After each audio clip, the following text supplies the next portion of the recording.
Welcome to another episode of Joan Deserves, a musical, where I talk about my efforts to turn the life of Joan of Arc into a family-friendly animated musical. And today I'm going to break a personal rule and be a little indulgent.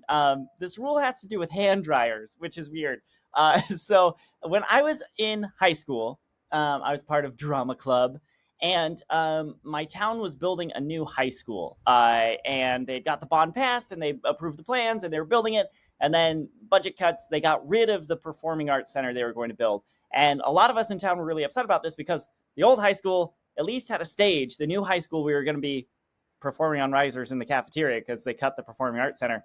And so this nonprofit organization, this kind of grassroots movement, popped up to create a performing arts center for the town of Tehachapi, California.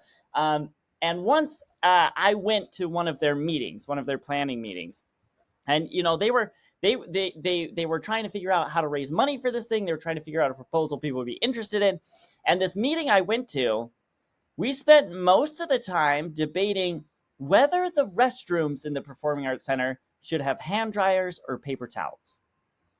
So no surprises, 20 plus years later, my hometown still does not have a Performing Arts Center, right? We were so caught up in the weeds and details of things that did not matter that we could not get down to the business of actually moving this vision forward. Well, here for Joan Deserves a Musical, for this episode, I'm going to pause and talk a little bit about details of things that I don't have control over, that maybe don't matter, but that have been on my mind a lot lately. And it has to do with the music that is not part of the songs, the score to this thing. And this first came up because there was a brief moment there where I thought I was going to start a Kickstarter to try to get this thing built. Maybe I will have to do that in the future. I don't know. It's not off the table. But I started creating a video to go on the Kickstarter page.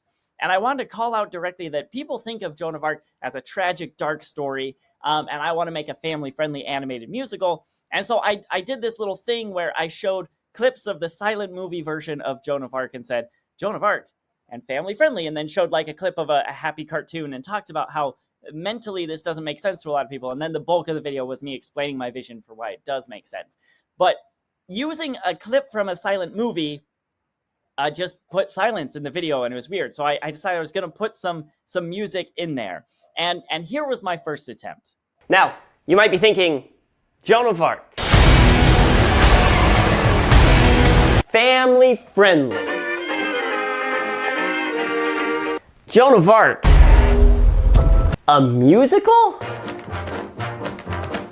And that is terrifying, right? That is just some royalty-free music I found on the internet. I just looked for scary or horror movie. I don't remember. And like watching it, it is frightening. It gives me dark, scary feelings in my chest. And that's not what I'm going for, right? But still, I wanted to call out that this is how she is normally portrayed, as sad. And I decided maybe a piece of classical music would work better. And so I looked to Vivaldi's Four Seasons and used a clip from Winter. And here's how that looks. Now, you might be thinking, Joan of Arc, family friendly.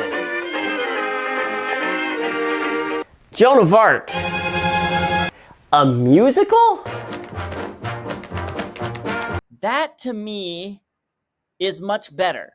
It is still, it captures the sadness and the tragedy. I think it fits the imagery of the drier silent movie, but it does not drag us into a dark emotional place in a video that's supposed to be peppy and upbeat. And so as I think about what I want the movie to sound like when the characters are not singing, I think this is an important balance to hit, because we could go to the opposite extreme, right? This weekend, I was thinking about this again because I watched the old Pete's Dragon movie with my kids, and all of the songs in that movie, whether they are villains or heroes singing, whether they are emotionally upbeat or sad or scary, they all kind of have this happy, tap dancey, bright, happy string sound to them. And I think the best example of this is the villain song, which here's a clip of that. Every little piece, I can take a scissor and clip him up, rip him up. Every little part is a work of art. Think of what a dragon heart would bring. wrapped up in a ribbon and a string. To be clear, these are villains talking about the titular dragon of this movie. They're talking about cutting him up into little pieces, but it says every little piece, it's just, it's a fun song. It's honestly the only song I can remember besides Candle on the Water from when I watched this movie as a kid, because it's kind of catchy and upbeat. But as I was watching it, I was like, this is not capturing what is happening in the movie right now. This is not making us feel about these characters the way we should. So I think the music could be overly dark and scary, but I think it could also be overly lighthearted so that you watch the movie, and especially as an adult, you don't feel like anything is happening that you should take seriously.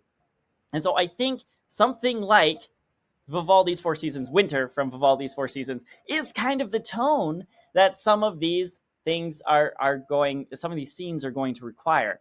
And so me being me, I send emails to people. That's what I do. That's why I have my songwriter. That's why I'm in contact with the executive producer of a respected animation studio. I sent an email to an established film scorer who I really like. It's no one famous. It's not Hans Zimmer. It's not John Williams. It's maybe not anybody you've heard of. But it's a film score I really like. He's done some animated films and TV shows that I really enjoy even as an adult. And he's still active in the business, even though he's been at it for a long time. So I found his personal website, and there was a contact us form. And so, of course, I filled it out. And I emailed him and said, sir, I love your work. Here are some of your things I've done that I think are just the best. By the way, I'm trying to make an animated musical about the life of Joan of Arc. And it would just, I don't know if it's going to get made. It's still kind of a long shot, but it would be a dream come true if it had a soundtrack written by you. And his response was very polite. Sounds great. If you get that movie made, you know where to find me, right? Which is no sort of commitment. He didn't say he would do it, but he also didn't tell me to take a flying leap. And he responded, right? He could have just not responded, and he responded. So this is the world I'm living in, where this is an idea, this concept of Joan of Arc getting musical. I reach out to seasoned professionals and say I have this idea, and they don't tell me I'm crazy. But they also don't say, yes, let's do it, right? And so next week, I'm going to have a pretty big announcement for you, I think, of an exciting milestone that's going to be achieved in the development of this thing. And later this summer, I'm hoping to start pitching it, which is a big deal. And so we will see where this all leads. But I am trying on a day-to-day basis not to get caught up in the details of what the score is going to sound like, which is a thing I have no control over. I'm trying not to get caught up in the hand dryers of my art center and focusing instead on the need and the project itself and doing what I am personally able to do, what I am personally in control of to move this thing forward. And I will keep updating you as I go along.